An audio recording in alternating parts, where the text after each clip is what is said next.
Certains moments sont marquants, et l'un d'entre eux me hante encore. C'était la nuit où ma mère est entrée dans le bar plus tôt que prévu, et a trouvé mon père en train de draguer une femme environ 10 ans plus jeune que lui. Tronis l'a vu et a haussé les épaules, tandis que ma mère l'a regardé de travers et est allée boire 2 shots de Johnny Walker Red pour se calmer. Il avait remarqué sa réaction et n'avait pas aimé ça du tout. Elle savait comment les choses. Il se faisait passer des prostituées de l'autre côté de la frontière, à Fort Erie au Canada. Un chalet d'été appartenant au président d'une des plus grandes banques de Buffalo lui servait de bar à prostituées. Quand il avait besoin d'une ligne de crédit plus longue, il présentait des filles au banquier de Buffalo, et ses prêts étaient toujours accordés. Ma mère savait que la jeune femme qu'elle avait vue était une fille de son écurie. Elle l'avait déjà vue auparavant. Une fois, elle les a même surpris en train de baiser sur le canapé du bureau de Skateland, là où elle bordait ses enfants presque tous les soirs.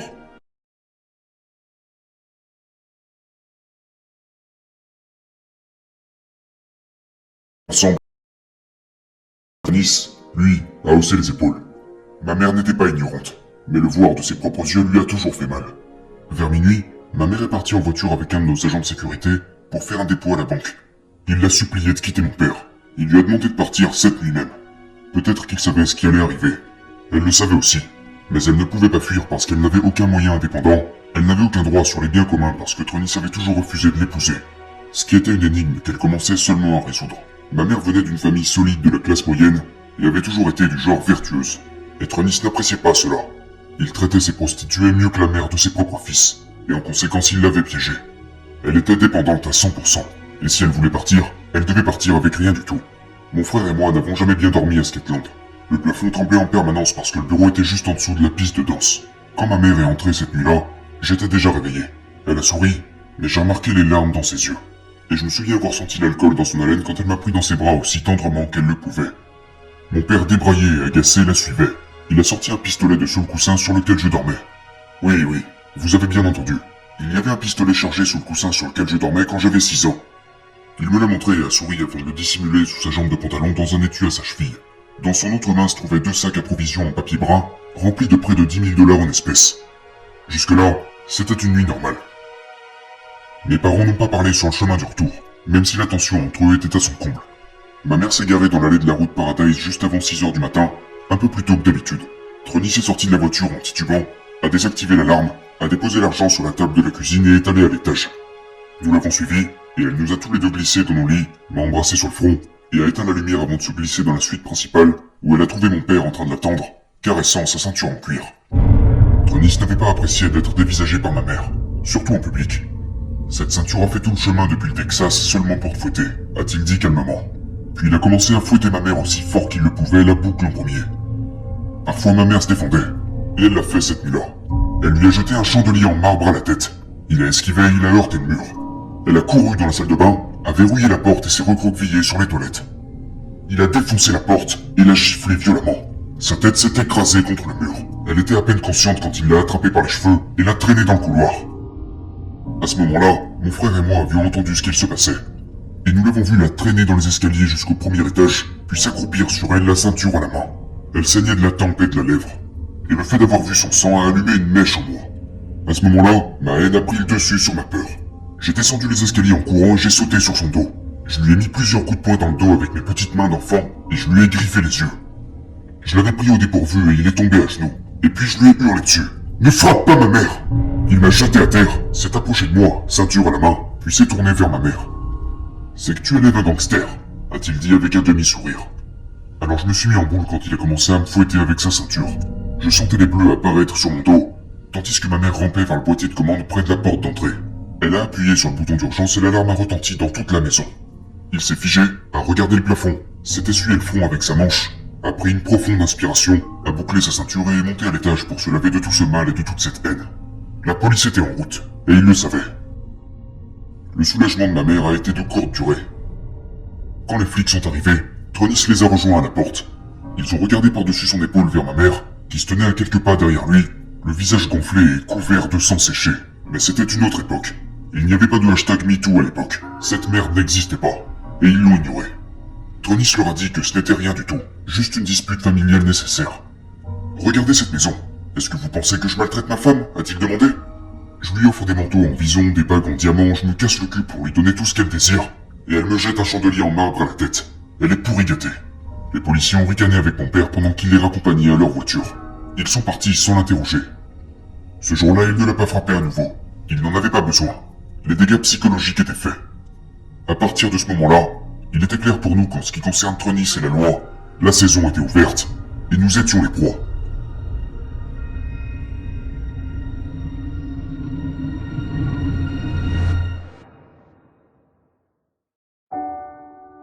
Au cours de l'année suivante, notre emploi du temps n'a pas beaucoup changé et les coups ont continué, tandis que ma mère essayait de recouvrir les ténèbres avec des touches de lumière. Elle savait que je voulais être un scout, alors elle m'a inscrit dans une troupe locale. Je me souviens encore avoir enfilé cette chemise bleu marine de louveteau un samedi. Je me sentais fier de porter un uniforme et de savoir qu'au moins pour quelques heures, je pouvais prétendre être un enfant normal. Ma mère a souri alors que nous nous dirigeons vers la porte. Ma fierté et son sourire n'étaient pas seulement dus à ces fiches scouts. Ça a surgi d'un endroit plus profond. Nous agissions pour trouver quelque chose de positif pour nous-mêmes dans une situation difficile. C'était la preuve qu'on valait quelque chose, et qu'on n'était pas complètement impuissant. C'est alors que mon père est rentré de la salle du Vermillon. « Où allez-vous tous les deux ?» Il m'a lancé un regard noir. Je fixais le sol. Ma mère s'est raclée la gorge. « J'emmène David à sa première réunion de scouts », a-t-elle dit doucement. « Oui, c'est ça. Bah voyons. » J'ai levé les yeux, et il s'est mis à rire quand mes yeux se sont remplis de larmes. « On va à l'hippodrome. » En l'espace de moins d'une heure, nous sommes arrivés à Batavia Downs, un hippodrome de la vieille école. Le genre où les jockeys sont derrière les chevaux dans des voitures légères. Mon père a attrapé un formulaire de course dès que nous avons franchi la porte. Et pendant des heures, tous les trois, nous l'avons regardé placer pari sur pari, fumer à la chaîne, boire du whisky, et taper des scandales quand chaque poney sur lequel il pariait finissait perdant. Pendant que mon père s'enrageait contre les compétiteurs et faisait l'idiot, j'essayais de me faire aussi petit que possible quand les gens passaient, mais je sortais quand même du lot. J'étais le seul enfant dans les tribunes habillé comme un scout. J'étais probablement le seul scout noir qu'il n'avait jamais vu, et mon uniforme était un faux. J'étais un imposteur. Ce jour-là, Tronis a perdu des milliers de dollars, et il n'a pas voulu se taire sur le chemin du retour. La gorge séchée à cause de la nicotine. Mon frère et moi étions à l'étroit sur le siège arrière, et à chaque fois qu'il crachait par la fenêtre, chaque goutte de sa sale salive sur ma peau me brûlait comme du venin et intensifiait ma haine. J'avais appris depuis longtemps que le meilleur moyen d'éviter une raclée était de me rendre aussi invisible que possible, de détourner les yeux, de flotter hors de mon corps et d'espérer passer inaperçu. C'était une pratique que j'avais perfectionnée au fil des ans, mais j'en avais fini avec cette merde. Je ne me cacherai plus du diable. Cet après-midi-là, alors qu'il quittait l'autoroute pour rentrer chez lui, il a continué à délirer. Avez-vous déjà entendu l'expression « l'espoir plutôt que la crainte » ? Pour moi, c'était la haine plutôt que la crainte.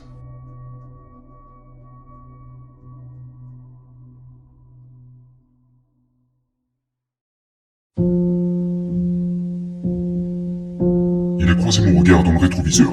« T'as quelque chose à dire ?» On n'aurait pas dû aller à l'hippodrome en fait, et je déclarais. Mon frère s'est retourné et m'a regardé comme si j'avais perdu la tête. Ma mère aussi s'est retournée sur son siège. Redis-le encore une fois. Ces mots sont sortis lentement de sa bouche. Dégoulinement d'effroi. Je n'ai pas dit un mot.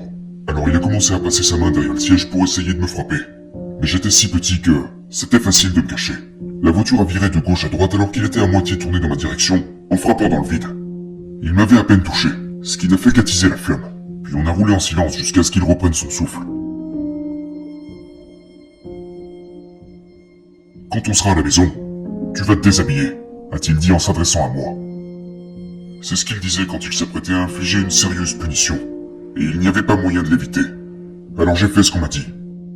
Je suis allé dans ma chambre, j'ai enlevé mes vêtements, j'ai traversé le couloir jusqu'à sa chambre, j'ai fermé la porte derrière moi, j'ai éteint les lumières, puis je me suis allongé sur le coin du lit, le visage contre les couvertures et les fesses à l'air. C'était le protocole, et il l'avait conçu pour une douleur psychologique et physique maximale. Les coups étaient souvent violents, mais l'attente était le pire moment. Je ne pouvais pas voir la porte derrière moi, et il prenait son temps, laissant grandir ma peur. Quand j'ai entendu la porte s'ouvrir, ma panique s'est intensifiée. Même à ce moment-là, la pièce était si sombre que je ne pouvais pas voir grand-chose avec ma vision périphérique, et je ne pouvais pas préparer le premier coup avant que sa ceinture ne frappe ma peau. Ce n'était jamais que 2 ou 3 coups, il n'y avait pas de décompte particulier, donc on ne savait jamais quand, et si, il allait s'arrêter. Il m'a fouetté pendant des minutes et des minutes. Il a commencé sur mes fesses, mais la douleur était si forte que je me suis protégé avec mes mains. Alors il est descendu et a commencé à fouetter mes cuisses. Lorsque j'ai glissé mes mains sur mes cuisses, il a frappé le bas de mon dos. Il m'a donné des douzaines de coups de ceinture. Et j'étais essoufflé. Je toussais, j'étais couvert de sueur quand tout était terminé. Je respirais fort aussi, mais je ne pleurais pas. Son mal était trop réel et ma haine me donnait du courage. J'ai refusé de donner à cet enfoiré de la satisfaction. Je me suis levé, j'ai regardé le diable droit dans les yeux, et j'ai botté jusqu'à ma chambre où je me suis mis devant le miroir. J'étais couvert de marques de fouet, du cou jusqu'au pli des genoux. Je ne suis pas allé à l'école pendant plusieurs jours.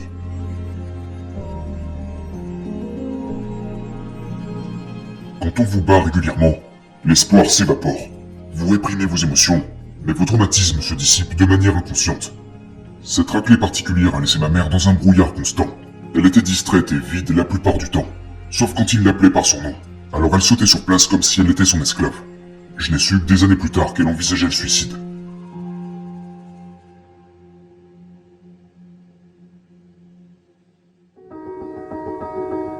Mon frère et moi transférions notre douleur l'un sur l'autre. Nous nous asseyions ou étions debout l'un en face de l'autre, et il me donnait des coups de poing aussi forts qu'il le pouvait.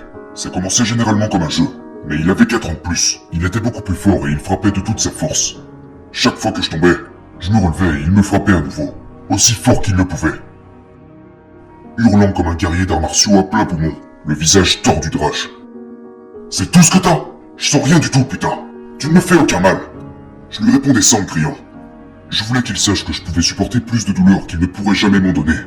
Mais quand il était temps de s'endormir et qu'il n'y avait plus de bataille à mener, plus d'endroit où se cacher, je mouillais mon lit.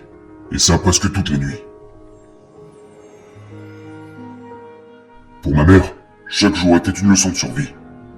On lui a dit si souvent qu'elle ne valait rien qu'elle a commencé à le croire. Tout ce qu'elle faisait, c'était essayer d'apaiser mon père, afin qu'il ne batte pas ses fils ou ne la batte pas lui-même. Parfois, elle ne savait pas quand est-ce qu'elle allait se faire battre, jusqu'à ce qu'il la gifle une première fois. D'autres fois, elle savait qu'elle s'apprêtait à se faire battre violemment. Un jour, je suis rentré de l'école avec une méchante otite. Je me suis allongé sur le côté du lit de ma mère, avec mon oreille gauche m'infligeant une atroce douleur. À chaque pic de douleur, ma haine s'intensifiait. Je savais que je n'irais pas chez le médecin parce que mon père n'approuvait pas de dépenser son argent pour des médecins ou des dentistes. Si on se blessait ou si on tombait malade, il nous disait de serrer les dents parce qu'il n'était pas prêt à payer pour quoi que ce soit qui ne profite pas directement à Tronis Goggins. Notre santé ne répondait pas à ce critère. Et ça m'a mis hors de moi. Au bout d'une demi-heure environ, ma mère est montée à l'étage pour me surveiller et, lorsque je me suis retourné sur le dos, elle a pu voir du sang couler sur le côté de mon cou et s'étaler sur l'oreiller. « Ça suffit », a-t-elle dit. « Viens avec moi. » Elle m'a sorti du lit, m'a habillé et m'a aidé à monter dans la voiture. Mais avant qu'elle ait pu démarrer le moteur, mon père nous a poursuivis. « Où est-ce que vous croyez aller, vous deux ?»« Aux urgences », a-t-elle dit en mettant en contact. Il a attrapé la poignée mais elle a passé la première, le laissant dans un nuage de poussière. Furieux, il est rentré, a claqué la porte et a appelé mon frère. « Fils, va me chercher un Johnny Walker. » Tronis Junior lui a apporté une bouteille de label rouge et un verre du bar. Il lui servait des verres à chaque fois que mon père lui demandait de le faire, et il regardait les ingurgiter les uns après les autres. Chacun d'entre eux alimentait un démon. « Toi et ton frère, vous devez être forts, a-t-il dit. Je n'enlèverai pas une bande de pédales, et c'est ce que vous serez si vous allez chez le médecin chaque fois que vous avez un petit bobo. Compris? Tu ne portes pas ce nom de famille pour rien, d'accord ?» Mon frère a hoché la tête, pétrifié. Selon le médecin consulté ce soir-là, ma mère m'a emmené aux urgences juste à temps. Mon infection à l'oreille était si grave que si nous avions attendu plus longtemps, j'aurais perdu l'audition de mon oreille gauche, pour toujours. Elle a risqué sa peau pour sauver la mienne, et nous savions tous les deux qu'elle allait le payer. Nous sommes rentrés à la maison dans un silence inquiétant. Mon père était encore en train de digérer à la table de la cuisine quand on a débarqué sur la route Paradise, et mon frère était encore en train de lui servir des verres. Tronis Junior craignait notre père, mais il adorait aussi l'homme et était sous son charme. En tant que fils aîné, il était mieux traité. Tronis s'en prenait aussi à lui, mais dans son esprit tordu, Tronis Junior était son prince. « Quand tu seras grand, je veux que tu sois l'homme de ta maison », lui disait Tronis, « et tu vas me voir être un véritable homme ce soir. »